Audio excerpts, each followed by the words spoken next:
Tomorrow, I think, as you know, President Biden will welcome President Marcos to the White House for his second bilateral meeting at the White House in as many years.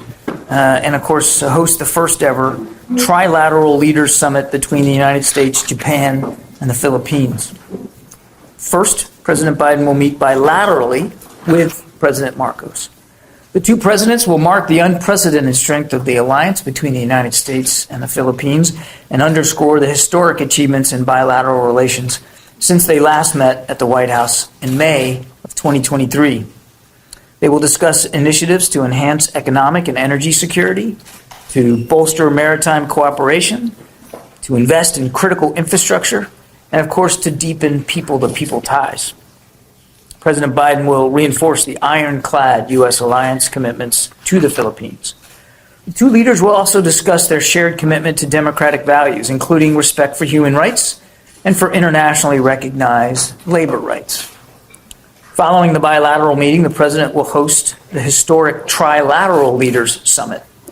As leading maritime democracies, the United States, the Philippines, and Japan share a joint vision for the future of the Indo-Pacific.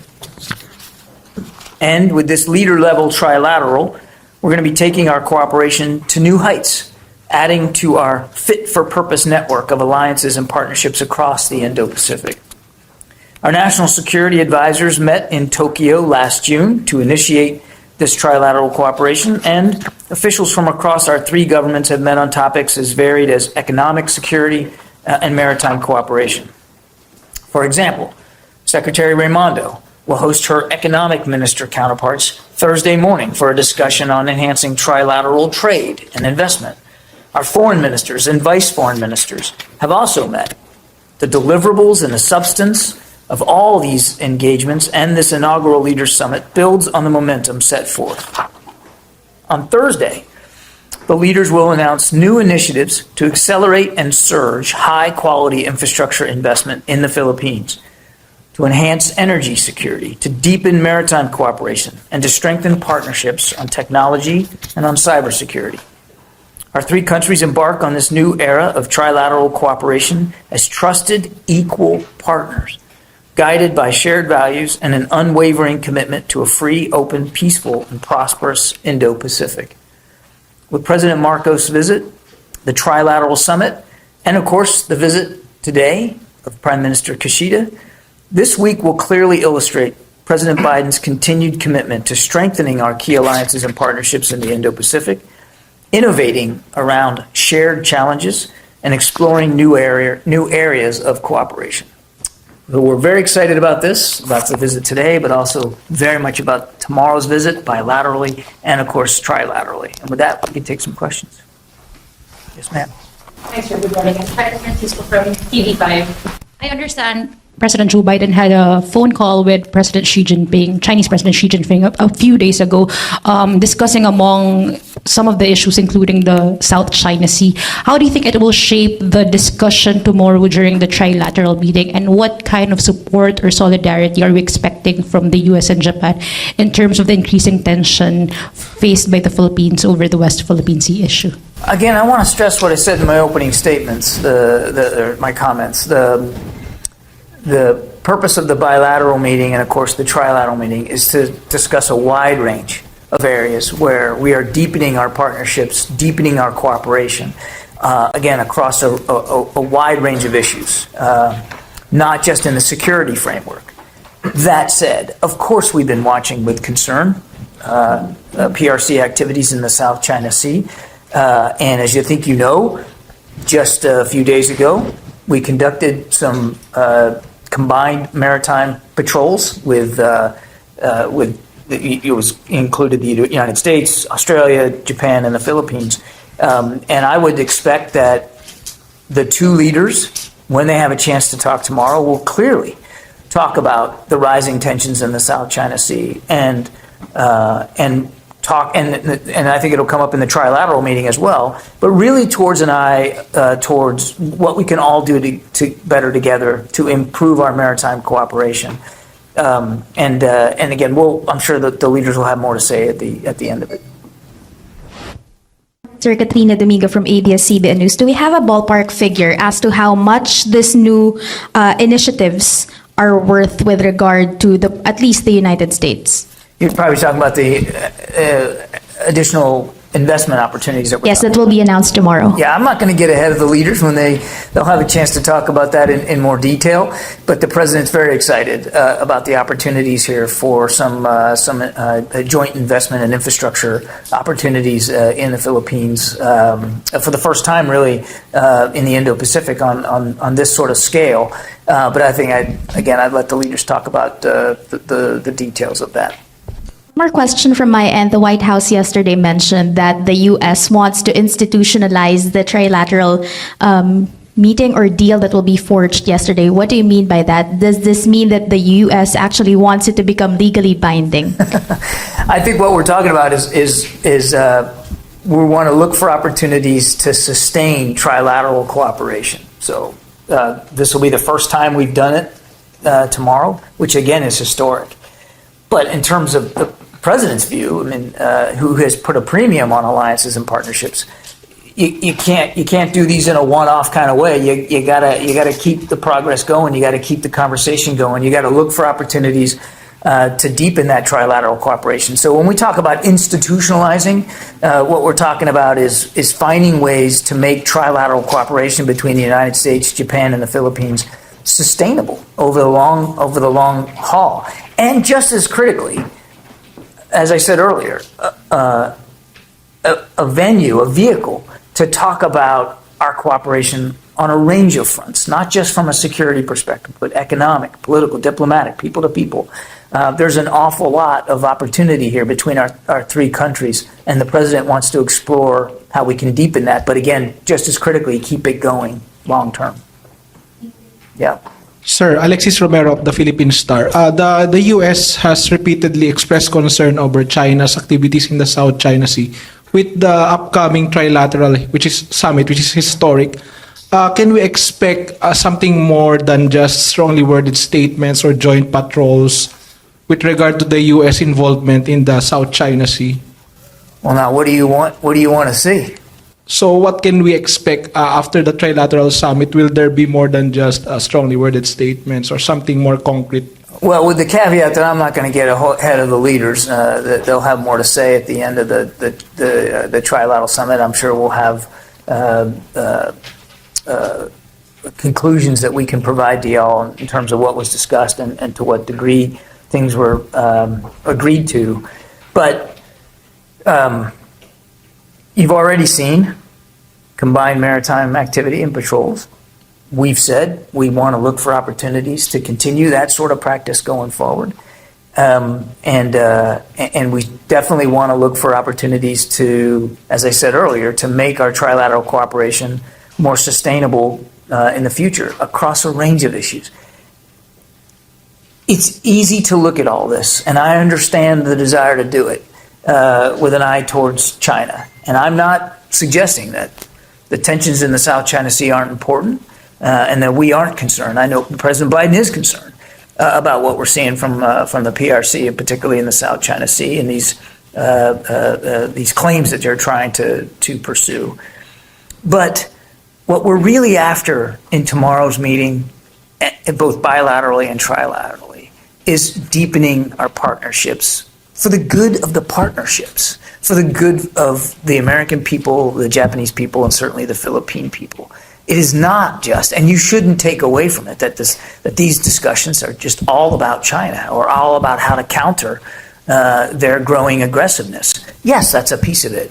But I would ask you to look at it from a more strategic perspective. These two countries, the Philippines and Japan, are treaty allies of the United States. And we take our treaty commitments very, very seriously. But our relationship is bigger than that. I mean, it's very easy to get hung up on the defense relationships, important as they are. But we shouldn't get hung up on that. There's a lot more to discuss here, and there's a lot more purpose to these meetings than just about what we're doing to react to PRC aggression. Another one?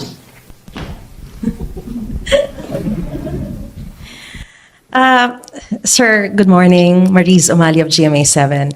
I would just like to ask, in what ways does the Trilateral Summit contribute to a broader U.S. effort to promote a free and open Indo-Pacific region? I kind of talked a little bit about that in the Yeah. opening and certainly in some of these questions, but one of the first things that the president prioritized when he became president was to revitalize our vast network of alliances and partnerships. 5 of our 7 treaty alliances are in the Indo-Pacific region. And of course, Philippines is one of those 5. And the president really felt like those alliances and those partnerships needed to be rejuvenated, needed more attention, needed more respect. And he has done that. So he has worked at each and every one of those 5 alliances in the Pacific, individually, bilaterally. And of course that includes with the Philippines, and certainly with President Marcos. But he's done it with our Japanese counterparts, certainly done it with our South Korean counterparts. And he's also taken extra steps, not only to revitalize alliances and partnerships, but to forge new ones. For instance, prioritizing the Indo-Pacific Quad by working with the United Kingdom and Australia on AUKUS, on trying to deliver a nuclear-powered submarine capability for Australia, by elevating our strategic partnerships with countries like Indonesia and Vietnam. And I'm actually going to land this plane and finish this answer. And by improving opportunities for our allies to cooperate together as well. So one of the things that he prioritized very early on was the bilateral relationship between Japan and South Korea. And those 2 countries now, because of great leadership in those 2 countries, are now developing stronger bilateral relations. And of course, we are also working on trilateral relationships getting better too. And that's the same approach that you're seeing here this week, tomorrow. It's about investing even more in our bilateral relationship with the Philippines, who we value as an equal, strong, vibrant partner, but also looking for ways to see if we can't knit together additional cooperative elements between now 3 countries, Japan, the United States, and the Philippines. This is all of a piece. If you go back and look at things that President Biden said when he first took office and everything he's done since then, what you're going to see tomorrow is just the next logical step in terms of improving alliances and partnerships. And your question is, well, why does that matter? How does that contribute? Because if you have more multinational cooperation, if you have deeper alliances and partnerships, then you can move the ball forward on so many other issues beyond just the security element. You really can improve opportunities for workers in all of our countries to prosper more. You can improve trade opportunities. You can look at how you can make more resilient supply chains on things like critical minerals. And certainly we can all address better in a collaborative way the challenges of climate change, which is going to affect us all in the Indo-Pacific. Everybody's going to prove vulnerable to that. So the president believes firmly that as powerful as the United States is, that we can't do everything. We shouldn't do everything. That we need friends and partners and allies to contribute on all these issues, and to, again, the rising tide lifts all boats, to raise standards of living and economic opportunities for everybody across the region. I'm just curious, sir, how does the U.S. view the water attacks by China to the boats of the Philippines and the West Philippine Sea? Do you consider this as armed attack? As I said, we've been watching those tensions with great concern. And we again urge the PRC to abide by the 2016 ruling and to recognize, as we do, that the Second Thomas Shoal falls within the Philippine economic exclusion area. And we will continue to make that point. When the president spoke to President Xi, he very clearly made our concerns known about Chinese activities in the South China Sea. One last from my end. You mentioned about the quadrilateral joint patrols by the Philippines, Japan, U.S., and Australia as well. How important are these joint patrols, considering that these moves would likely trigger a strong reaction from China? I'd start by saying, well, certainly these patrols come in the context of the tensions over Second Thomas Shoal. They really are also, again, of a piece of President Biden's vision of improving multilateral cooperation in the region. And I can't speak for the PRC reaction one way or another, except to say there's no reason to overreact to this. This is about freedom of navigation. It's about adherence to international law. It's about proving the simple point that we and our allies will fly, sail, and operate wherever international law permits us to do. And it does in the South China Sea, and we did. And I think you can look forward to additional opportunities for us to conduct those kinds of maritime patrols. But they are really about reconfirming a simple principle about international maritime law and international waters. Thank you. This is Ken Sasaki of Japanese Kyodo News. I wish to ask you about the Japanese self-defense force involvement of this trilateral cooperation. And also you mentioned about the nuclear-powered submarine, which can be strategically important to protect the international order in the sea.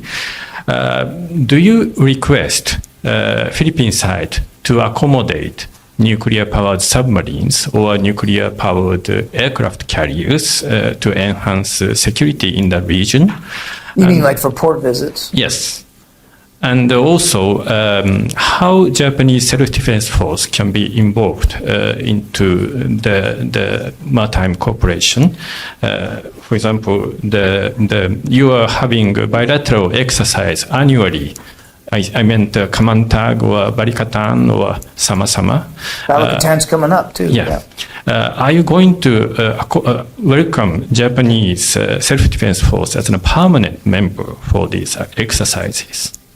So in your first question, that would be up to the Philippine government to speak to, not something that we would speak to in terms of what vessels they might permit port visits. We've, I think as you know, been working very well with the Philippine government on increased access to Philippine military sites for purposes of humanitarian assistance and disaster relief, pre-positioning and training and improving our interoperability. And that has only accelerated under President Marcos's leadership. So we're very grateful for that. But again, what that could portend in terms of Navy ships and port visits, I'd let the Philippine government speak to that. But we're grateful for, just on a bilateral basis, the improved cooperation that we've been seeing between us and our Philippine counterparts. It's been truly remarkable. And as for your second question, that wouldn't also be a United States position or decision to make. We welcome, as we have across many exercises in the Indo-Pacific, the participation of Japanese self-defense forces. I mean, these are modern forces, very capable and extremely interoperable with our own. We have a terrific relationship with the Japanese self-defense forces, and I would look for that relationship to continue to improve. And obviously, to the degree that Japan is willing, able, and wants to participate in multinational exercises, we would, of course, welcome that. Additionally, one more question. Are you welcome to accept Japanese self-defense forces to EDCA site, additional EDCA sites, so that to additional exercises? Yeah, EDCA site. Defense Cooperation Agreement. EDCA. Okay. I'm sorry. Say the question again. Are you welcome to accept the Japanese forces to these EDCA sites, which is now numbered 9. Those extra sites. To organize these Okay, I'm sorry. It took me a while to understand where you're going. Again, that's going to be that's a discussion that appropriately has to take place between the Japanese government and the Philippine government. We have been very grateful for the increased access that we have been able to see, particularly under President Marcos's leadership. And we look forward to, again, deepening our cooperation military to military, but that would really, your question's really better put to both of those governments to talk about. That would be something that that would be appropriate for me to talk to. Yeah. Sir, I'm Gabe Lu from Inquirer. Just want to, of course, you have an elections this year. How can the United States as a government assure the Philippines that these high in these relations, these ties would continue whatever the results may be? I mean, I don't want to sound political. I don't want to go there, but we are not sure what will happen this November. But how can the United States assure that these ties would continue?